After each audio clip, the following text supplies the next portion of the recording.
This is going to upset some people, but planting zones, they don't really matter. Over the last 15 years, I have gardened in 3 very different climates, and I've developed a system where all I have to do is answer 2 questions. Then I know every single thing I can plant for the entire year without ever having to look at a zone map. And today, I'm going to teach you that exact system. If we haven't met yet, my name is Nicole Jauncey Burke. I've written 3 books on gardening, and over the last 10 years, I've helped thousands of people learn how to garden all across the country, even across the world. And I've gardened in these 3 different climates. And you know, all the time, people online ask me, like, what zone are you in, Nicole? They'll see my garden online or in Instagram stories. I get all these DMs, like, what zone are you in? What zone are you in? And you know, it's like really funny is I have no idea. And if you've seen my garden's doing pretty good. And your garden can do even better, even if you have no idea what your zone is yet. So let me explain what a zone is, okay? If you've ever gotten a seed packet or you've seen a map, there's like these rainbow colored stripes across the US, all right? All these different rainbow stripes. And they're essentially on like parallel lines with one another, longitudinal lines. And this whole thing started in like the 1920s. This guy first set up these gardening zones. And if you look back, it was actually based on, it literally says for bushes and trees, all right?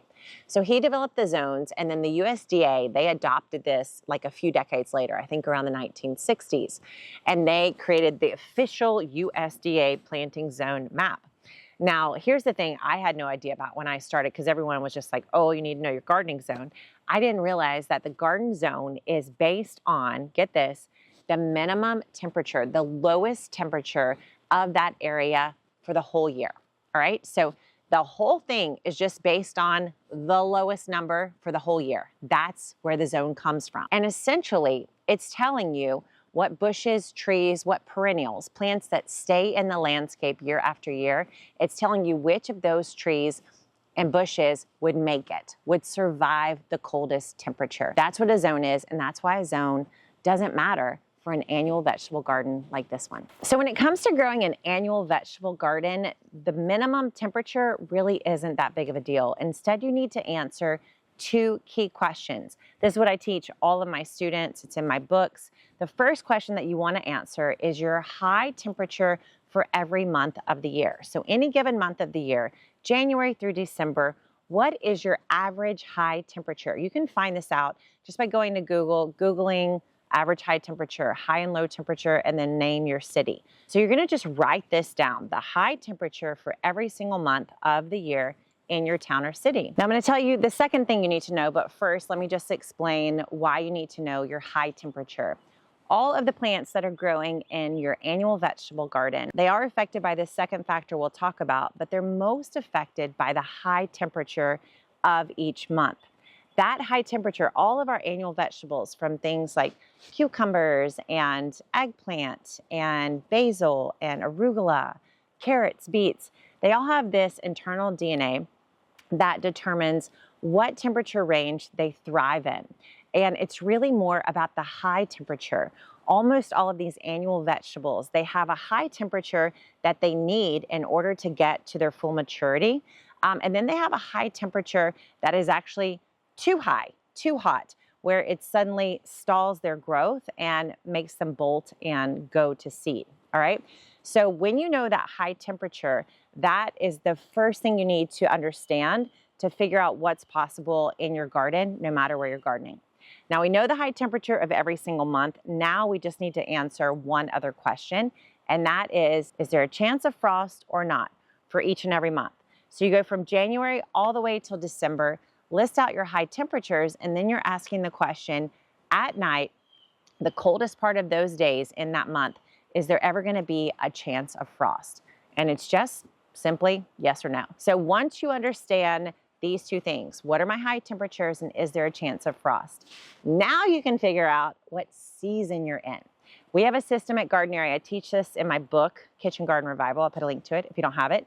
And what we teach is that when your highs are under 30 degrees, you're in the cold season. So if it's never going above 30, you're in the cold season of the year. If the highs are ranging between 45 and 65 degrees Fahrenheit, and there's a chance of frost, 45 to 65, and you've got a chance of frost, you're in the cool season.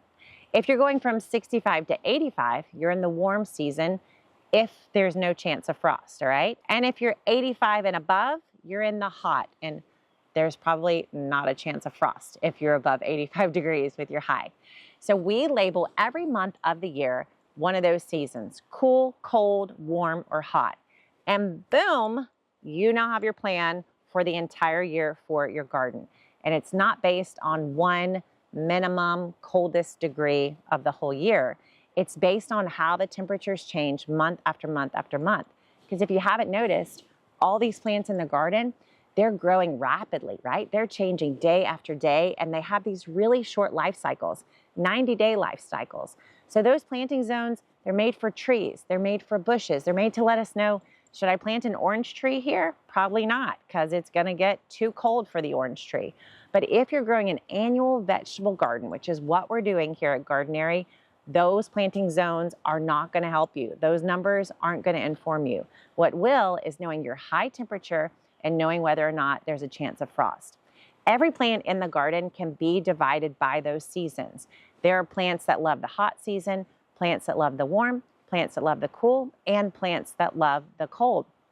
And so once you know the high and your chance of frost, once you label those seasons, then you're just gonna fill your garden up every single season with the plants that thrive within that temperature range. And that, my friend, that's how I keep my garden so packed. That's how I always know what to fill in the blanks with in my garden. And it's how I never, ever have to address or look at a planting zone map.